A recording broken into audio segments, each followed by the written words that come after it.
வணக்கம் and welcome back to my channel. இன்னைக்கு நம்ம சேனலில் ரொம்ப சுவையான இனிப்பு பணியாரம் எப்படி செய்கிறதுன்னு பார்க்க போகிறோம். இது செய்ய 10 நிமிஷம் தான் ஆகும். டீ போடுற டைமில் செஞ்சிடலாம். வாங்க எப்படி செய்யலான்றதை பார்க்கலாம். 1/2 கப் அளவு வெல்லத்துக்கு 1/2 கப் தண்ணி சேர்த்துக்கிறேன். இதை அடுப்பில் வச்சுட்டு கரையிற வரைக்கும் வெயிட் பண்ணால் போதும். கம்பி பதம்லாம் வரணுன்ற அவசியம் கிடையாது. கரைஞ்சா போதும். பாருங்கள், கரைஞ்சிடுச்சு. இப்போ நம்ம அடுப்பு ஆஃப் பண்ணிவிட்டு இதை ஆற வச்சிடலாம். 3 மீடியம் சைஸ் வாழைப்பழம் எடுத்திருக்கேன். இது தேன் வாழை. நீங்கள் எந்த வாழைப்பழம் வேணாலும் யூஸ் பண்ணிக்கலாம். இதை அது போல் பொடியாக கட் பண்ணி வச்சுருக்கேன். இதை மிக்சி ஜாரில் சேர்த்துட்டு ஒரு 2 சுற்று விட்டு எடுத்துக்கலாம்.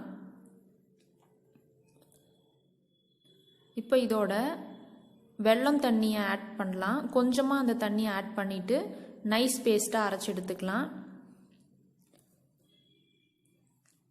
பாருங்கள், நைஸாக அரைச்சி எடுத்தாச்சு.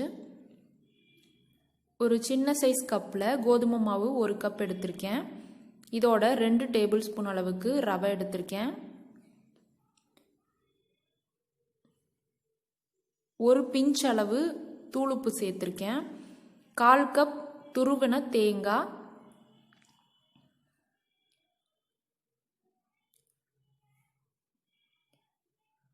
இதோட 3 ஏலக்காயை பொடி பண்ணி வச்சதையும் சேர்த்துக்கிறேன்.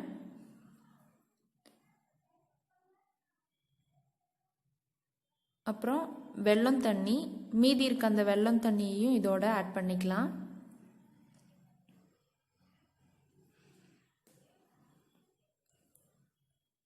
எல்லாத்தையும் சேர்த்து நல்லா கலந்து விட்டுறலாம்.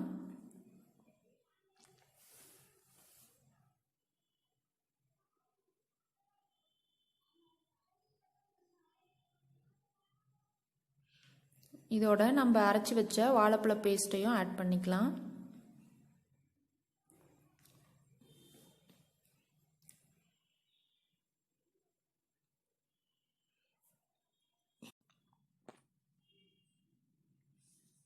இதோட பேக்கிங் சோடா 1/4 டீஸ்பூன் அளவுக்கு ஆட் பண்ணியிருக்கேன்.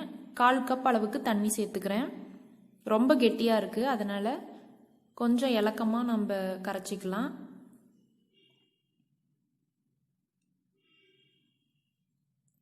நம்ம பேக்கிங் சோடா ஆட் பண்ணியிருக்கிறதுனால மூடி போட்டுட்டு ஒரு 5 நிமிஷத்துக்கு அப்படியே ரெஸ்ட்டில் விட்டுறலாம்.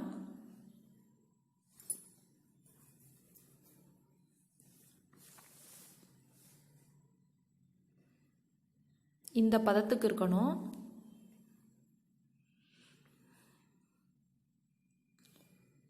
அஞ்சு நிமிஷம் கழித்து பணியாரக்கல்லை சூடாக்கிட்டு நெய் ஊற்றிக்கிறேன்.